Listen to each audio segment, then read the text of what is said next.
Hello, welcome you all to another lecture in anthropology. Since we'll be discussing physical anthropology, especially genetics topics, in the last few lectures, I thought it would be ideal to give a break to the genetics topics and start off with tribal studies in paper 2 so that we do not get bored, right? So we shall discuss few topics in tribal studies and then get back to our physical anthropology. So tribal studies is around 40 to 50% of the syllabus in paper 2, and we know that anthropology primarily focuses on the study of the primitive people, right? So anthropology is skewed towards the study of the primitive people, their culture, their beliefs, their political systems, the religion of the tribal people like animism, animatism, naturalism, Bongaism, right? The political systems of the tribal people, the culture of the tribal people, their food habits, their religion, their magic, taboo, totems. So we study so much about the tribal people's life and culture. So in paper 2 anthropology, in tribal studies, we will be studying about the tribal people themselves. So we have various topics about the problems of the tribal people. So what are the steps taken by the government towards that? And we also discuss about the role of NGOs and what are primitive tribal groups, what are particularly vulnerable tribal groups, and what are the concessions or the privileges which are being given, what are the programs offered for the people, for the welfare of the tribal people. So all these various topics are there under tribal studies. We'll also be discussing the classification of tribals, or the racial classification given by various anthropologists, the economical classification, and so on. So today in this first lecture on tribal studies, let us first get to know what are the tribals, who are these people, how was their life different from the rest of the society, right? So why are their cultures all unique? So let's just begin with a introduction on this topic, and in the next chapter onwards, in the next lecture onwards, we shall discuss the topics which are mentioned in the syllabus. Okay. First,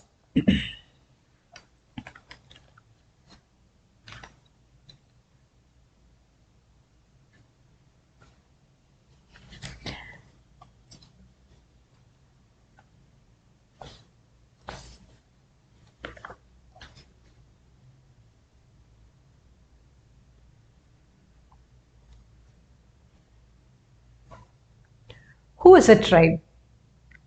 So many of us use these terms like Adivasi, tribes, scheduled castes. We exchange these terms and we think all of them are the same and we use them, right? That is not actually true.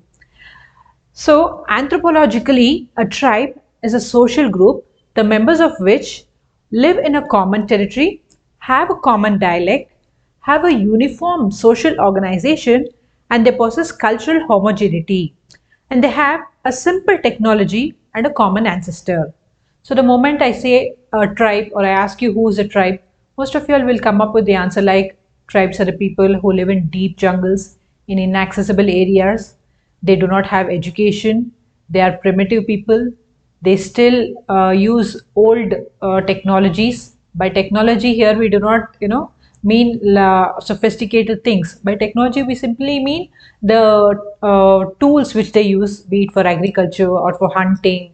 Okay, so in that way, we say they are still very primitive people.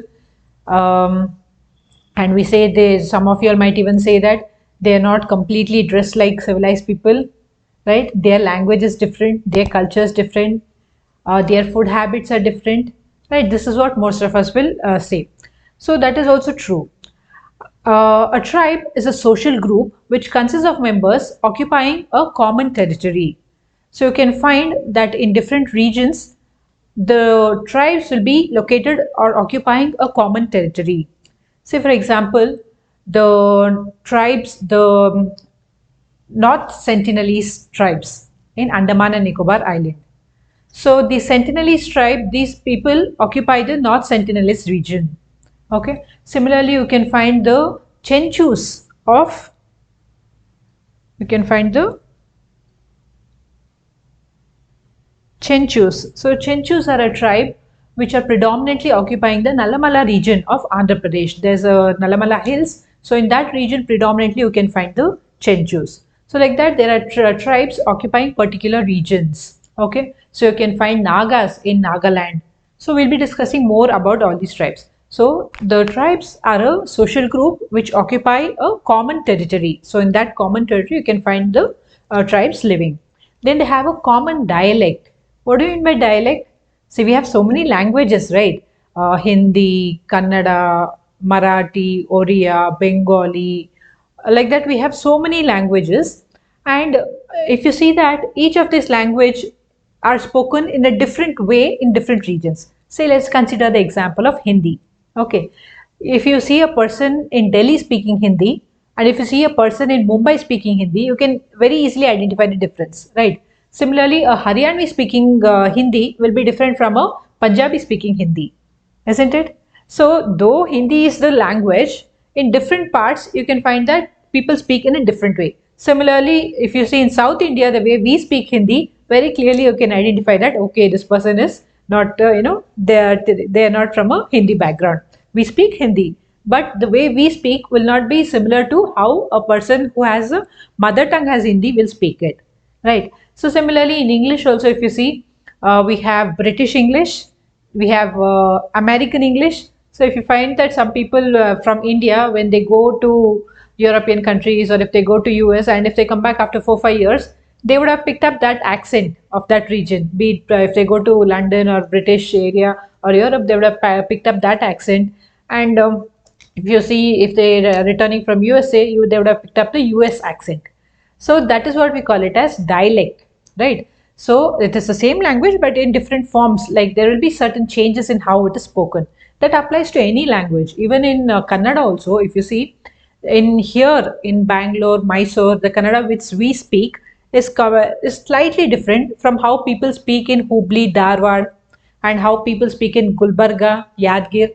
Okay, so though it is Kannada that all of us speak, in different regions it slightly varies the way they speak. So that is what we mean by dialect. So tribal people are a group of people, they are a social group who occupy a common territory and they have a common dialect. So all the, if you find a group of tribal people, all of them will have the common dialect and they have a uniform social organization. A uniform social organization means here we do not have any hierarchy. So previously when I discussed caste system, I told you how in Indian society we have placed different groups of people, that is different castes, in a hierarchical fashion, isn't it? Some, the Brahmins occupy the topmost place, while the Shudras occupy the lowermost, and in between we have various castes which are placed one above or one below each other. So there is a distinction between the different groups of people based on their caste. Whereas in tribal society, one important thing which we notice is there is no distinction based on any factors. It is an egalitarian society. See, even a tribe is also segmented. Within a tribe, you can find so many clans, you can find so many lineages, you can find phratry, moiety. Don't worry, these are all very simple things which we shall be discussing in future classes. So, though there is division or though there is segmentation in the tribal society, it is largely egalitarian. That is, all the people, all the members belonging to the tribe are equal. They are considered equal, except the tribal chief, tribal leader. So that they have certain more privileges than the other members of the tribal group that we shall discuss. But overall, if you see, a tribal society is egalitarian. Okay, though it is segmented into clans and lineages and all, you cannot find that there is distinction between groups or distinction between the clans. Okay, so all of them are equal. So they have a uniform social organization and they possess cultural homogeneity. So if you find the members belonging to a particular tribe, all of them will be celebrating similar, they will have a similar culture. They will have the same culture. That is, the festivals will be same. Their occupation will be same. Say, for example, in most of the central Indian tribes, you can find that they have taken up agriculture. Okay, whereas if you see the tribes of most primitive tribes, like the particularly vulnerable tribal groups such as the Jarawas, Sentinelese, all these people, they still, even now, they are relying on hunting, okay, food gathering and all these things. Then we have few tribes who are the pastoralists, nomadic pastoralists, who keep moving with their cattle. So you can find the Bakarwalas of Kashmir. So these people you can find all throughout Kashmir and in few parts of Uttarakhand also, in Pir Panjal range especially. So these people are nomadic pastoralists. So they make their living by rearing buffaloes and cattle, and whatever milk products they produce from that, they exchange that for other commodities which they need. That is the same with the Todas of Nilgiris also. They are also nomadic pastoralists. So here in Todas of Nilgiri especially, you can find that they rear buffaloes. So buffalo is considered as a god by them. Okay. So they rear buffalo, they extract the milk, and using those that milk product is exchanged for other commodities which they need.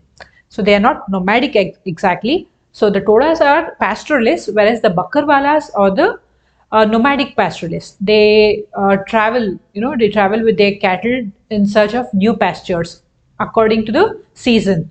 So in what season where the pastures will be, green pastures will be available, they will settle there for few months, they will graze their cattle over there. And then again when the season changes and they do not have any pastures, green pastures in that region, they will move on to the hilltop or other hills. So like that they keep on moving. So this is primarily the Bakarwalas. So Bakarwalas, you must have noticed in any Hindi movies or any Indian movies, whenever they show, they have to introduce you to Kashmir. Okay, they will show a person flocking a herd of cattle. So those are the Bakarwala tribes. Okay, so these people, since they have same occupation, they have similar food patterns, dressing habits, the religion, whatever they follow, the habits, customs. So overall, you can see that the festivals which they celebrate, right? So overall, they'll have a similar culture. So a tribe will have a cultural homogeneity, and they also possess very simple technology. See here, by technology, we are not speaking about particle physics or data science. Here, technology means very simple things like the tools which they use for their day-to-day activities, for their agriculture, or for hunting, or for digging out roots and digging out roots and all these. So mostly men take part in hunting. They hunt down pigs or other animals, and women usually take part in gathering the roots, gathering, finding fruits, honey, all these things. So for all this, they use very simple implements. Even in northeastern tribes, if you see, most of them practice shifting cultivation or jhum cultivation. There also, you see that they do not use any modern implements like the tractor. Forget tractor. Even the very much much lesser implements, which lesser than the tractor also, they will not be using. So they'll be doing agriculture with very simple implements like a axe, okay, a simple axe and all these things. So these people are still having a very simple technology, and they mostly trace their ancestry to a single origin. That is, they have common ancestors. Okay. So what is a tribe? If anybody asks you who a tribe is, you can say that a tribe is a person. Tribes are a social group which occupy a common territory.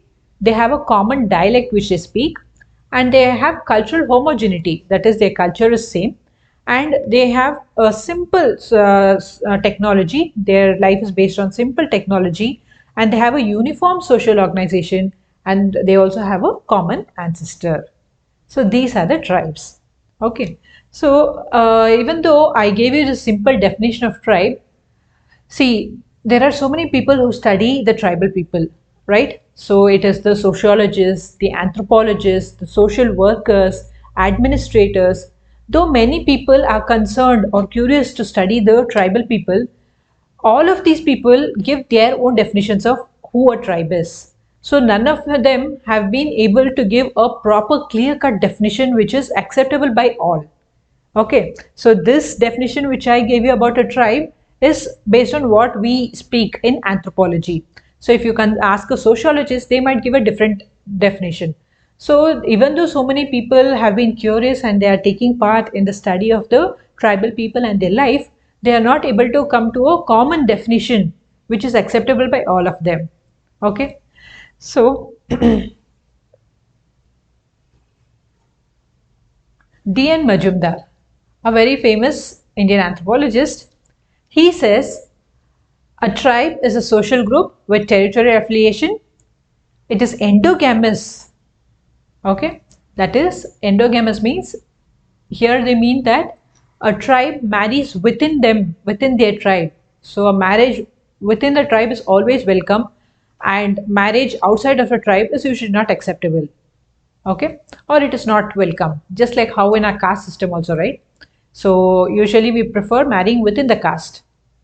Okay, so and here there are no specialized functions ruled by, and it is ruled by tribal officers, and this tribal chief post might be either hereditary or not, and they're united in language or dialect, and they're recognizing social distance with other tribes or caste. So this is a similar definition to the one which we discussed earlier. Next, the Oxford Dictionary gives a very skewed definition of tribal people. It says a tribe is a group of people in a primitive or barbarous stage of development.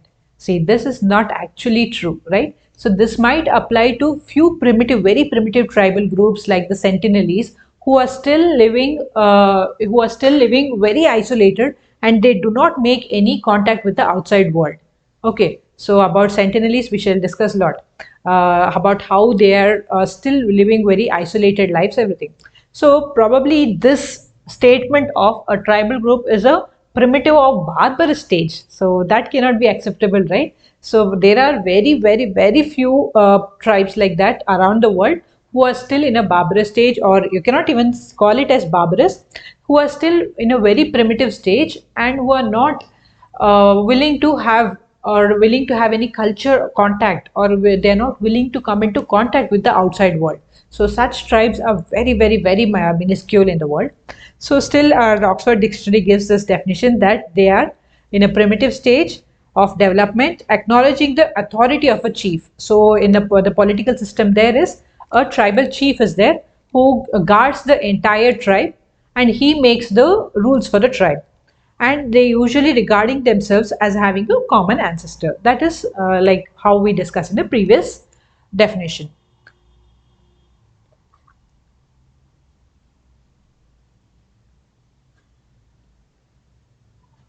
So now, does our Indian constitution define a tribe? See, we know we have a list called as scheduled tribe list. We have a list of scheduled castes, and we know that there is reservation for the scheduled caste and scheduled tribe in education institutions, as well as reservation in the government offices, right? Whatever posts you apply for, so there is reservation. There is also various other programs specially designed for the scheduled caste and the scheduled tribe. But do we even define, does a constitution, Indian constitution, define what a tribe is? No. See, nowhere in the Indian constitution you can find a definition of the tribe. It only under Article 341 and 342, it says that the president is empowered to draw up a list of scheduled caste or scheduled tribe in consultation with the governor of each state, and that is subject to revision by the parliament. So keep this in mind. Nowhere in our Indian constitution have we defined the term tribe. Nowhere we can find a constitution saying a tribe is so and so, so and so. That you cannot find anywhere. Simply we have two articles, Article 341 and 342, which says that it is the president who is empowered to make a list of scheduled caste and scheduled tribe in consultation with the governor of the state that is concerned. Okay, and then further that list can be revised by the parliament time to time. That is, parliament can either add few more names into that list, or it can remove few more the names from that list. So most of the times you would have seen some caste and some tribal people coming out and protesting, asking for reservations and all, right? So they will block the trains, they will sit on the railway track, and they will start protesting, asking the government to heed to their demands. They will say, you have to include us in the OBC category, or you have to include us into the SC category or ST category, so on. But have you ever seen anybody protesting that they want their caste or their tribe name to be removed from the list? So that is rare. That is not a possibility at all, right? Even if they will not demand, even if the government or the parliament wants to do it, they will not do it because ultimately it's vote bank, right? Vote bank politics. So you can, once it is included, it is done.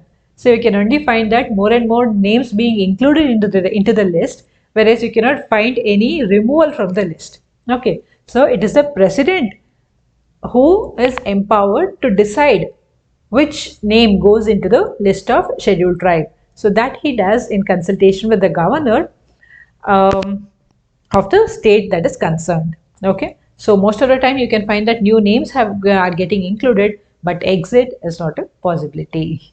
Okay, not according to the constitution. According to constitution, you can remove it. The parliament has the power to remove it, but that will never happen. Okay.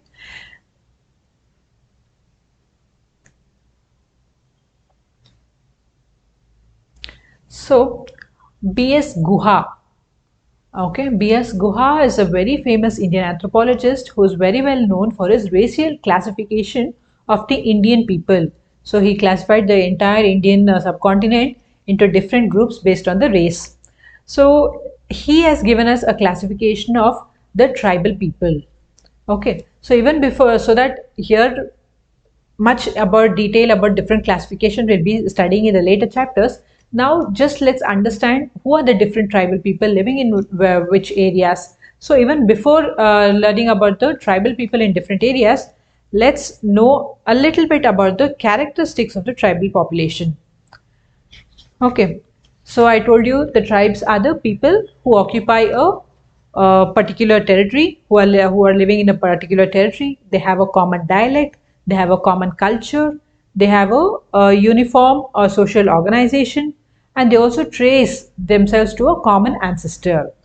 So these people have been occupying a particular region. Say, for example, the Chota Nagpur Plateau. Here you can find the tribes like the Munda, Santal, Oreon, Ho, Birhor. All these tribes are common, they are the people occupying this region. So they have a common territorial identity. Okay, so they have a common territory in which they are living, and their language will be same, their way of life will be same. Okay, and their community sentiments will also be the same. And these people, if you see, they will have a lot of sense of unity. Okay, say let me tell you the example of the Bakarwals of Kashmir. So I told you these are the nomadic pastoralists who are primarily seen in the Pir Panjal ranges in the entire Kashmir and in few parts of Uttarakhand also. So what happens, see here their property is the cattle, right? So they do not have any property like us, like flats or homes and other material aspects. Here the property of theirs will be the cattle. So suppose a person is a single person and he leaves his cattle over there and he tries to sleep overnight. There is every possibility that some other people can come and take over his cattle, right? Because this is a movable property. Unlike our properties like home or other properties which we own, those are immovable properties. So somebody cannot come and steal that property away from us. Whereas these are movable property. So these people are under compulsion to safeguard the property. They have to be united. Okay, if they have to be protected, if they want to safeguard the property, if they have to be well guarded from attacks from other tribes or other people, then they have to have more men or more people together. So you can find that these people have a lot of sense of unity. Okay, it's not just about the Bakarwals and the tribes overall. Whichever tribe you can see, they will have a huge sense of unity in order to protect themselves, in order to guard themselves, and in order to preserve their nature or their way of life. Simple. If you take the example of a hunter and food gatherer, say there are two bands. One band or one family out of four men goes out for a hunt. In another family, another or another band, another 5 to 10 men go out for hunt.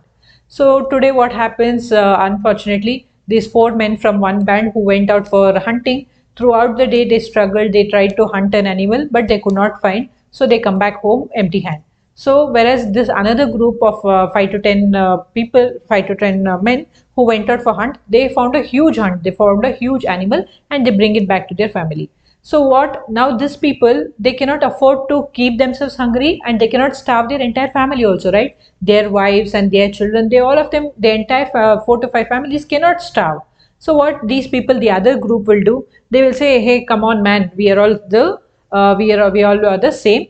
We all are just like brothers. You come today, we will give you a part of our hunt. So they will take a part of the hunt which they had, and they will give it to these people, and they will survive. They divide it among themselves, and they will cook it, eat it, and they will survive for the day. And this is very common because they know that tomorrow or another some other day, when the other group fails to bring a hunt, when the other group is not able to go for hunting, or if they went for hunting and they cannot get a animal, if they cannot hunt a game that day, then their families will have to starve. So at that time, what will happen? This group which received the favors today will return the favors on that particular day. Okay, so it is just like how we do, right? Even in schools, when we have one ice cream or we have one small chocolate, what we do, we have share it with our friends and have, because we know someday our friends we might not have, and our friends might have, and they might share it with us on that day, right? So it's similar to that. So you can find a large sense of unity among the tribal people, be it whichever tribe they are. They know that at some point, someday, they all have to be united if they have to guard themselves, if they have to be secure against the other infiltrators or other people who try to come and attack them. So there is a huge sense of unity among them. They are also an endogamous group, right? I told you what do we mean by endogamy. Endogamy means marrying within the same group, right? So in India, in Indian society, we follow caste endogamy, that is, we marry within the same caste. Whereas in tribes, you can find that there is clan exogamy but tribe endogamy. So within the tribe, so here they always prefer marrying within the tribe. However, they practice clan exogamy.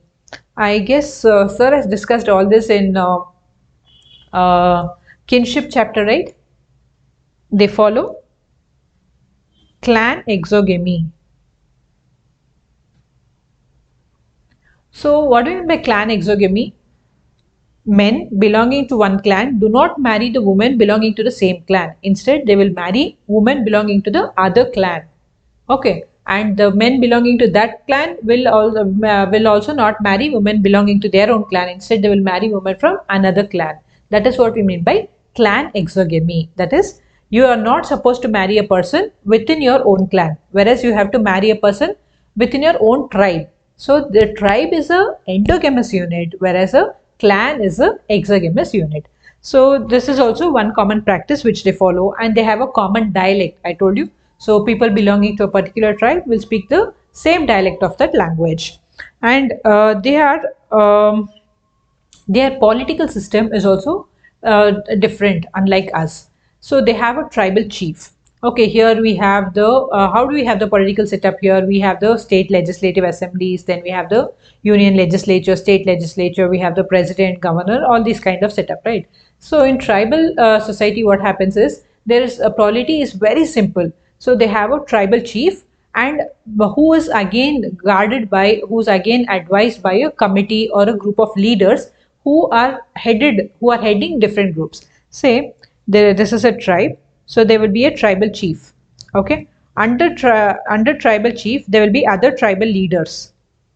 Okay, there will be many tribal leaders who are leaders for a particular group of that tribe. Oh, you're not able to see, just a minute.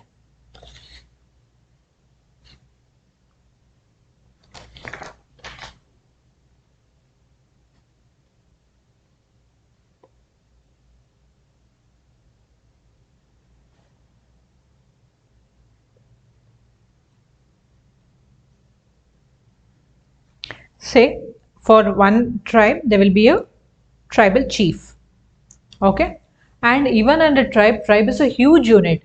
Under that there will be several other groups like clans, lineages, phratry, moiety, all this. So for each group again there will be tribal leaders. Okay, so there will be many tribal leaders. So it will be these tribal leaders and the tribal chief who, to certain extent they enjoy other privileges and other benefits, or they have a superior status in the tribe, whereas all other people belonging to that particular tribe will be treated equally. They do not have any special powers or wealth. However, the tribal chiefs have powers, they have wealth, and they have a lot of skills, and it is the tribal chief who will safeguard the entire tribe, who will guard the entire tribe from the other outside people, or if there is any problems within the tribe also.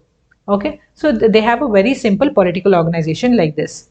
Okay, and this tribal chief and tribal leader post also, sometimes it might be hereditary, but most of the times it is not hereditary. It is primarily based on the skill.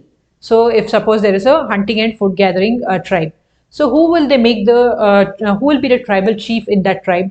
So here the primary occupation is hunting and food gathering. So any person who is very skilled in hunting, who knows where at which season what kind of food is available, how to move there, how to find those food, how to hunt, what kind of animals, where to find the animals, what are the better skills, what are the how to, there is many, everything is a skill, isn't it? We might think what great skill will be there in hunting, but everything is a skill, just like we think how cooking is, isn't it?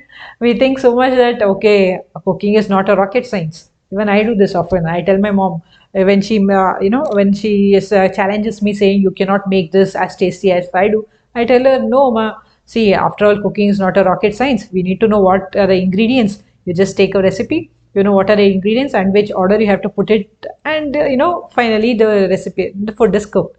And nowadays we also have YouTube videos which show us how to do it, so we can just keep our mobile on one side, see the video, and simultaneously we can do it.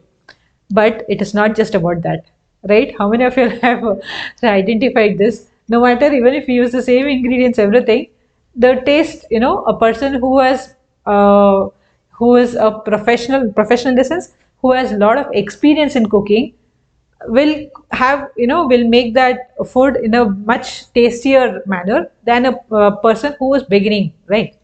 So like that, even hunting is not a joke. There's so much of skills that is needed even for food gathering, everything.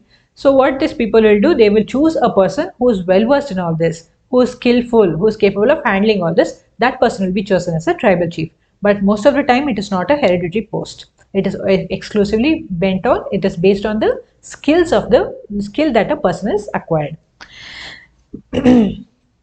So and here the kinship forms are very important. Kinship is very important for tribal people. That is, I told you already, they have a huge sense of unity. So maintaining kinship ties between clans or between the people belonging to the same clan, having very well blood relationships with them. So this matters a lot. So kinship is of utmost value for the tribal people.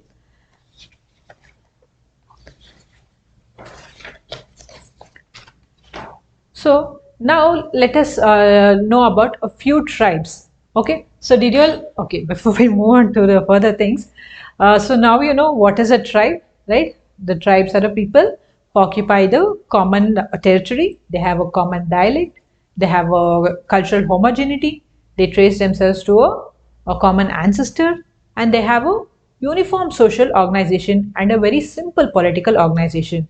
These people have a lot of unity. They are mostly endogamous. That is, a tribe is endogamous, whereas a clan is exogamous. And you can find the tribal people are having too much of values for their kinship. That is, for their kinsmen, for their relatives, right? So this, however, in the Indian Constitution, which we do not have any particular definition for a tribe. So it is entirely the president who is empowered to include or exclude any name from the list of scheduled caste or scheduled tribe, and that he does with, and he does that with the consultation of the governor of the concerned state. Okay, so this is a basic introduction about tribes. So now let us see a few tribes in different parts of India. So mostly in tribal studies here in paper 2, we will be discussing about Indian tribes only, except of one chapter where we'll be discussing about tribes in other countries also. So here the primary focus will be Indian tribes. So B.S. Guha is a very famous Indian anthropologist. He was the first, he was one of the first anthropologists who received a PhD in anthropology from University of